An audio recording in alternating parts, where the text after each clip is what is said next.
Ever watched a billion-dollar deal implode, then get saved by the one person everyone treated like she wasn't even in the room? Stay with me because this starts with a bad translation and ends with handcuffs, headlines, and a 12-year-old who understood one brutal truth: evidence beats ego every time.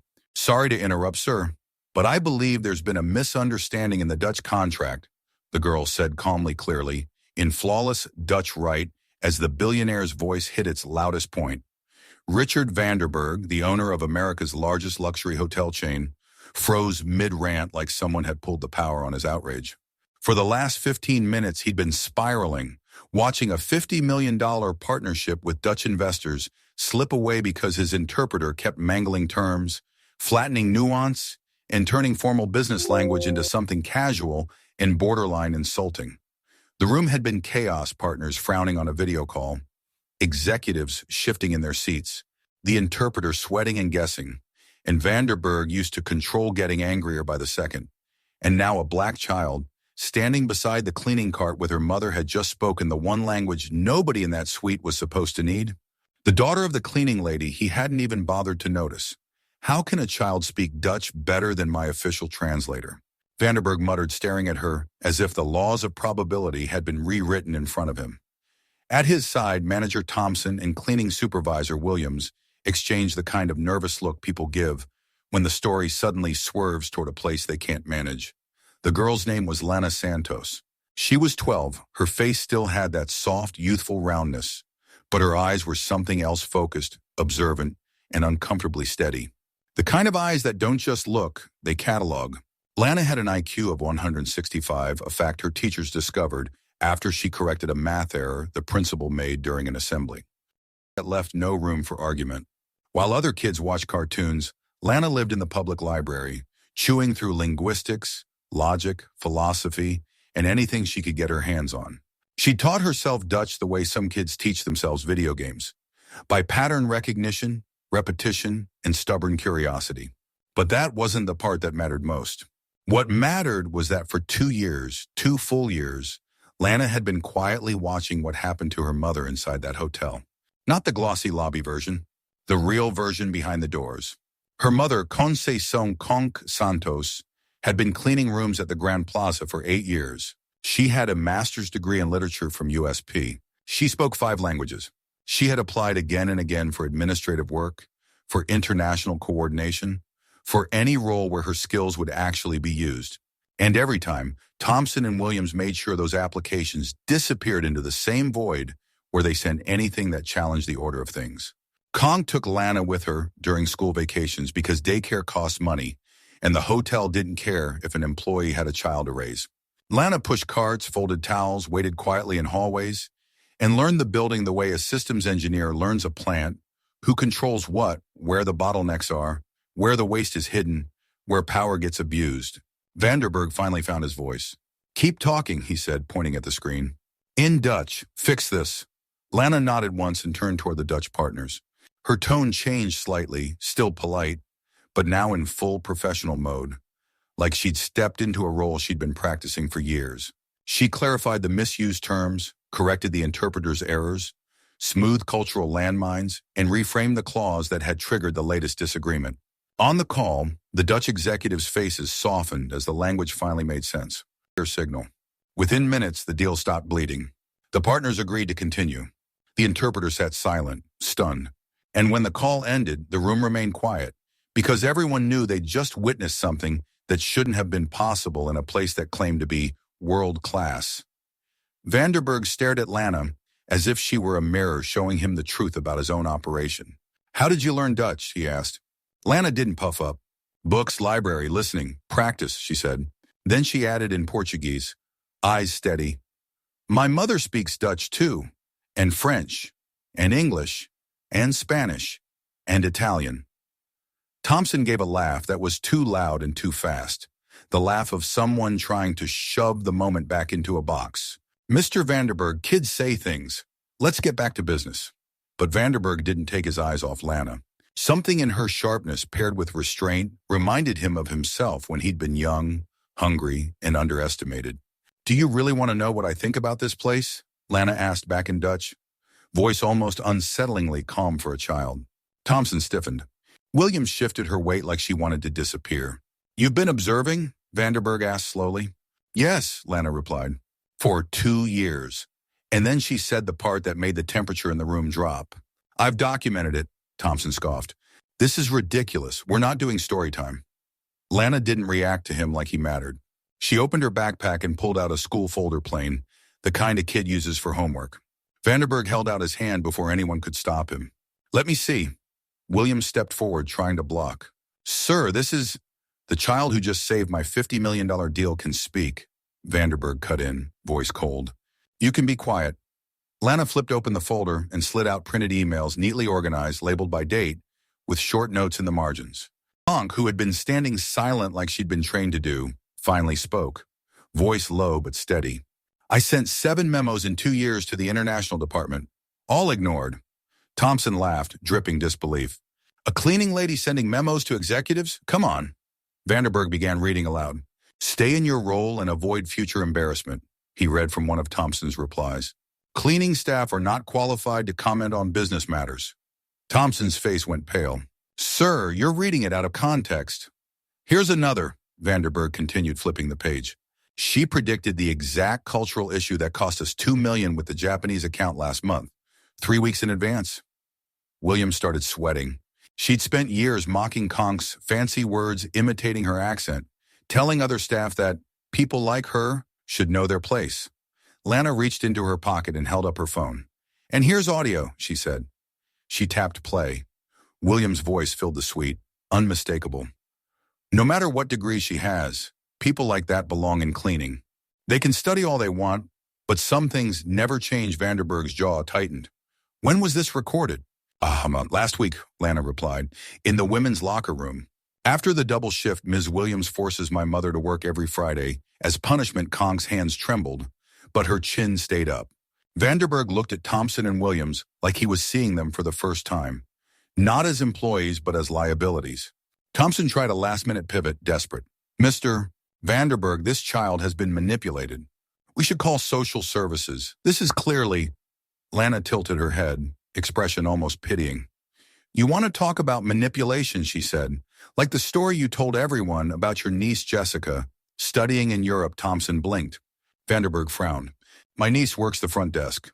Worked, Lanna corrected softly, until she was fired for stealing from the safe. Thompson stammered. I have the bank records, Lanna said, and the calmness in her voice was what made it terrifying. That was the moment Vanderberg understood something that hit harder than the Dutch deal. This girl wasn't just smart, she was systematic. For 2 years, she hadn't been passively watching. She'd been building a network, quiet alliances with people the hotel treated as invisible kitchen staff, laundry staff, maintenance workers, night auditors, people who heard everything because nobody believed they mattered. Every underestimated person in that building had become Lanna's eyes and ears, feeding her a dossier like a slow, steady drip that eventually fills a tank. Vanderberg's voice turned sharp. Thompson, Williams, out, now! They tried to protest, but Vanderberg didn't blink. When the door shut behind them, the suite felt suddenly cleaner, like stale air had been vented. Vanderberg looked at Lanna. Why? Lanna met his eyes without flinching. Because my mother taught me that injustice survives when people pretend not to see it, she said. And I see everything. 3 days later, the Grand Plaza was operating in tense silence. Thompson was suspended pending an internal review. Williams was shoved onto night shift supervision like a demotion disguised as paperwork. Williams cornered Konk in the locker room and hissed, Your stuck-up little girl may have impressed the boss, but people like you always end up back where you belong. Konk didn't respond because she'd learned that arguing with cruelty is like pushing on a locked door when you should be finding the key. What Williams didn't know was that Lanna had installed a recording app on Konk's old phone weeks earlier. Every threat, every slur, every retaliation attempt was now being captured in real time, date stamped, backed up, impossible to misplace. Vanderberg set up an internal commission, but Lanna didn't trust corporate investigations. She'd watched how easy it was to bury problems. So she moved to phase 2, the part Thompson didn't even know existed. That night, Lanna used the direct number Vanderberg had given her. Mr. Vanderberg, she said, voice steady, this is bigger than discrimination. Vanderberg paused mid-sip of coffee. What do you mean? Money laundering, Lanna said. Silence. Kid, that's a serious accusation. I know, Lanna replied. That's why I have proof. She explained it like she was presenting a lab report. Thompson had used HR and payroll to create ghost employees' names on paper that didn't exist in real life. But they received real paychecks deposited into accounts he controlled. 47 fake identities over 5 years. Salaries between $3,000 and $5,000 a month. Over $2 million siphoned out quietly. Vanderberg's breath slowed. How do you know? Because the staff roster didn't match the people I actually saw working, Lanna said. I noticed the discrepancy 6 months ago, so I checked. Her network had sources, Carmen in laundry who found documents left in VIP pockets, receipts, contracts, banking slips. Roberto in maintenance who had access to executive systems for repairs and saw computers left running at odd hours. A night auditor who noticed deposit patterns that didn't match legitimate payroll. Lanna had gathered screenshots, photos, copies, and recordings like a forensic accountant in sneakers. And there's more, she said. Miss Williams makes cleaning staff work unpaid double shifts as discipline. Those hours get billed as ghost employee hours. The theft isn't just money, it's labor. Vanderberg's voice turned low and dangerous. Do you have timesheets? Yes, Lanna said. Signed. Vanderberg asked the question he didn't want to ask. Why didn't you come to me sooner? Lanna didn't sugarcoat it. Because I wasn't sure if you were involved, she said. And my mother taught me never accuse someone of corruption unless you can also prove they didn't know. That logic landed hard. Vanderberg had inherited the property 2 years earlier and spent most of his time running other hotels. Thompson had full operational control. And Thompson had used bias like camouflage, keeping qualified people in their place so they wouldn't sit close enough to the numbers to see the fraud. Racism wasn't just cruelty. It was a business strategy for criminals hiding in plain sight. The next morning, Vanderberg scheduled an emergency board meeting for 10 a.m., Friday. He promised discretion. Lanna promised nothing. Overnight, she sent an anonymous email to investigative journalists, federal prosecutors, and the FBI Financial Crimes Unit, attaching samples of evidence and one blunt message. Luxury hotel uses discrimination to cover a $2 million payroll fraud and forced unpaid labor scheme. Internal meeting Friday 2 a.m. Thompson arrived that morning convinced he could neutralize the threat. His plan was classic. Discredit the source, label the child unstable, frame the mother as bitter, call it a smear campaign. He adjusted his tie, walked into the conference room with forced confidence and started speaking before the room could even settle. Mr. Vanderberg, after reviewing this situation, it appears we're victims of a coordinated attack by dissatisfied employees. The girl was clearly instructed.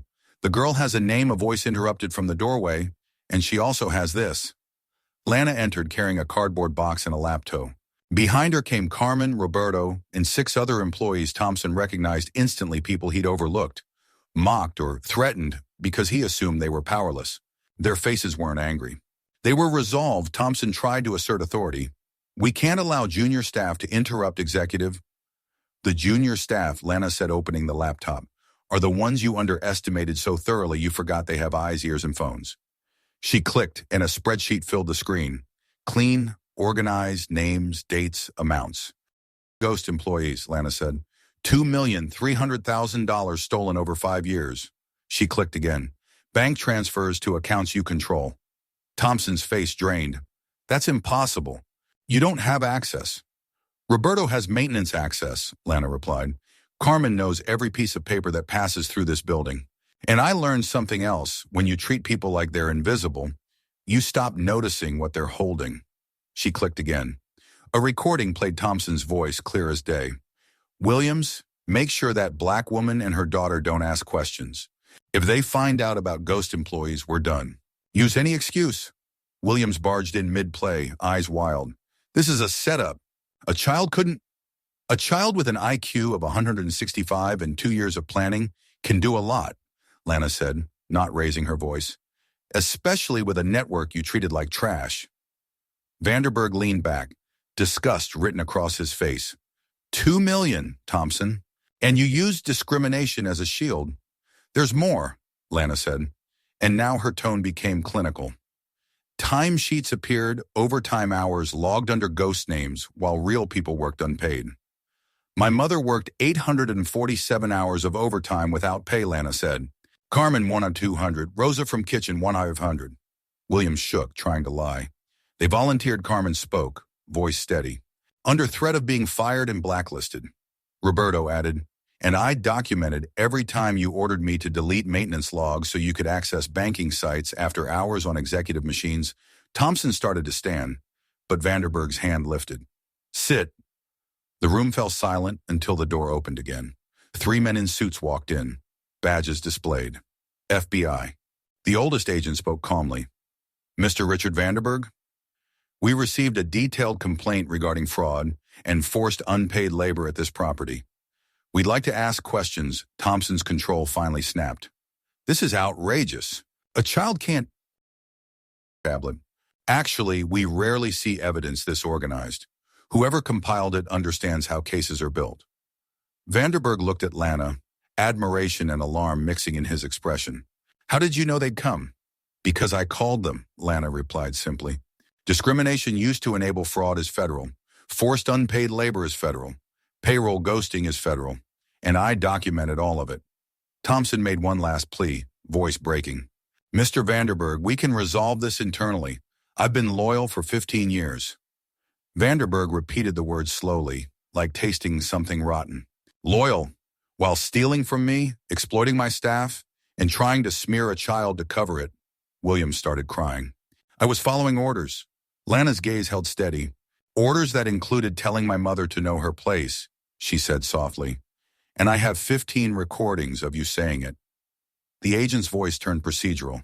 Mr. Thompson, Ms. Williams, you have the right to remain silent.